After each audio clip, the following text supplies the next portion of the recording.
8 নম্বরে যে বিষয়টি বলো সেটা হচ্ছে যে জন্মবার্ষিকী পালন করা হচ্ছে ইহুদি এবং খ্রিস্টানদের উৎসবের অনুসরণ করা। আর কোরআনে কারিমে আল্লাহ বিজাতির অনুসরণ থেকে সতর্ক সাবধান করেছেন যে তোমাদেরকে ধ্বংস করবে। বিজাতির অনুসরণ হচ্ছে তাদের গোলামি, সেটা ধ্বংস করবে তোমাদেরকে।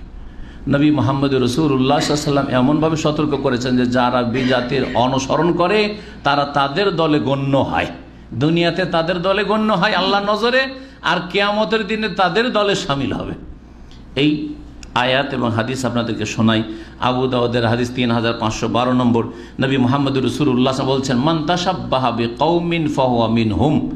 যেই ব্যক্তি কোন কাফের জাতির অনুসরণ করবে বা তাদের সদৃশ্যতা অবলম্বন করবে, তাদের সাদৃশ্য হবে, তাদের মতো হবে, তাদের মতো কাজকর্ম করবে, আচার আচরণ তাদের মতো ইবাদতবন্দি করবে, ফাহুয়া মিনহুম, তাদের দলে শামিল হবে, তাদের দলে শামিল হবে। এটা যেমন তেমন কথা নয়, ছোট্ট কথা মনে হচ্ছে, হাদিস ছোট্ট।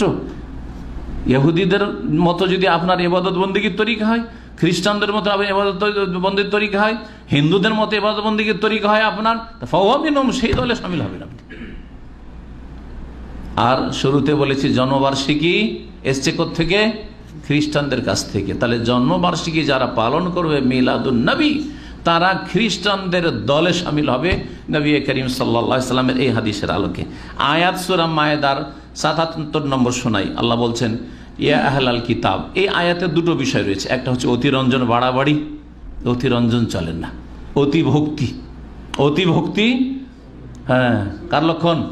চোরের লক্ষণ দুনিয়ার ক্ষেত্রে, আর ধর্মের ক্ষেত্রে অতিভক্তি বেদাতির লক্ষণ।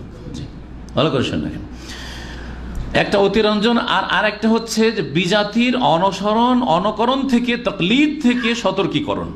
আল্লাহ বলছেন, কুল ইয়া আহলাল কিতাব, হে নবী তুমি বলে দাও, হে আহলে কিতাব ইহুদি খ্রিস্টানরা, লা তাগলু ফি দীনিকুম, তোমাদের ধর্মের ক্ষেত্রে তোমরা অতিরঞ্জন বাড়াবাড়ি করিও না, গায়রাল হককে, অন্যায় ভাবে, আল্লাহর বাতলানো পদ্ধতি অনুযায়ী তোমাকে চলতে হবে। আল্লাহ বললেন না, ভুল পথে তোমরা অতিরঞ্জন বাড়াবাড়ি করলে এইরকম কাজ করিও না। ওয়ালা তাত্তাবিউ আহওয়া কওমিন, আর তোমরা অনুসরণ করিও না এমন বিজাতির কুপ্রবৃত্তির, বিজাতির রচিত ধর্মের, তাদের রচিত মানুষের তৈরি করা কাফেরদের অনুসরণ করিও না। কাদ্দাল্লু মিন ক্বাবল, যারা ইতিপূর্বে পথভ্রষ্ট হয়ে গেছে, আল্লাহ তাদেরকে পথভ্রষ্ট বলে আখ্যায়িত করেন। দলিল বলেছেন খ্রিস্টানদেরকে, মাগজুব আলিম, আল্লাহর গজব নেমে এসেছে ইহুদিদেরকে বলেছেন, ওয়ালা তাত্তাবিউ আহওয়া কওমিন, এমন জাতির তোমরা অনুসরণ করিও না যেই জাতি এর পূর্বে পথভ্রষ্ট হয়ে গেছে নিজেরা, ওয়া আদাল্লু কাসীরা, আর বহুজনকে পথভ্রষ্ট করেছে, ওয়া দাল্লু আন সাওয়াইস সাবিল, আর সরল পথ থেকে তারা বিচ্যুত হয়েছে, গুমরাহ পথভ্রষ্ট হয়েছে, তাদের অনুসরণ করিও না।